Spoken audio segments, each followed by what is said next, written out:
ಬಳ್ಳಾರಿಯಲ್ಲೊಬ್ಬ junior Prajwal ಸಿಕ್ಕಿಬಿದ್ದಿದ್ದಾನೆ. ಮಹಿಳೆಯರ ಹೆಸರಿನಲ್ಲಿ ಬರೋಬ್ಬರಿ 13,500 ಬೆತ್ತಲೆ ಫೋಟೋ ವಿಡಿಯೋವನ್ನು ಅಪ್ಲೋಡ್ ಮಾಡ್ತಾ ಇದ್ದಂತಹ ಈ ಕಾಮುಕ ಅಂತೂ ಇಂತೂ ಪೊಲೀಸರ ಬಲೆಗೆ ಬಿದ್ದಿದ್ದಾನೆ. ಶುಭಂ ಕುಮಾರ್ ಮನೋಜ್ ಪ್ರಸಾದ್ ಸಿಂಗ್ ಅಂದರೆ 25 ವರ್ಷದ ಶುಭಂ ಕುಮಾರೇ ಈತನೇ ಬಳ್ಳಾರಿಯ ಜೂನಿಯರ್ ಪ್ರಜ್ವಲ್.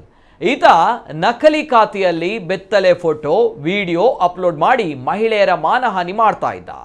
13,500 ಹೆಚ್ಚು ಮಹಿಳೆಯರ ಅಶ್ಲೀಲ ಛಾಯಾಚಿತ್ರಗಳು ಮತ್ತು ವಿಡಿಯೋಗಳು ಪತ್ತೆಯಾಗಿದ್ದು ಇವುಗಳನ್ನು ನೋಡಿ ಸ್ವತಃ ಪೊಲೀಸರೇ ದಂಗಾಗಿ ಹೋಗಿದ್ದಾರೆ. ಈವರೆಗೂ ಒಟ್ಟು 10 ನಕಲಿ ಖಾತೆ 90ಕ್ಕೂ ಹೆಚ್ಚು ಇಮೇಲ್ ಐಡಿ ಮಾಡಿಕೊಂಡಿದ್ದಂತಹ ಈತ ದೆಹಲಿಯಲ್ಲಿ ಕಂಪ್ಯೂಟರ್ ಸಾಫ್ಟ್ವೇರ್ನಲ್ಲಿ ಡಿಪ್ಲೊಮಾ ಪಡೆದಿದ್ದ. ಸಂಡೂರಿನಲ್ಲಿ ಸೆಕ್ಯೂರಿಟಿ ಗಾರ್ಡ್ ಆಗಿ ಕೆಲಸ ಮಾಡ್ತಾ ಇದ್ದ ಈತ ಸಾಮಾಜಿಕ ಜಾಲತಾಣದಲ್ಲಿ ಮಹಿಳೆಯರು ಯುವತಿಯರನ್ನ ಪರಿಚಯ ಮಾಡಿಕೊಂಡು ಬಳಿಕ ಅವರಿಗೆ ಬೆತ್ತಲೆ ವಿಡಿಯೋ ಕಾಲ್ ಮಾಡ್ತಾ ಇದ್ದಂತೆ ಪೀಡಿಸ್ತಾ ಇದ್ದ.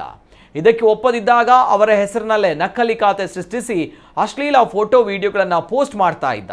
ತನ್ನ ಹೆಸರಿನಲ್ಲಿ ನಕಲಿ ಖಾತೆ ರಚಿಸಿ ಅಶ್ಲೀಲ ವಿಡಿಯೋಗಳನ್ನು ಪೋಸ್ಟ್ ಮಾಡಿರುವ ಸಂಬಂಧ ವಿದ್ಯಾರ್ಥಿನಿಯೋರ್ವಳು ನೀಡಿದಂತಹ ದೂರು ದಾಖಲಿಸಿಕೊಂಡಂತಹ ಬಳಿಕ ಮುಂಬೈ ಪೊಲೀಸರು ತನಿಖೆ ಕೈಗೆತ್ತಿಕೊಂಡಿದ್ರು.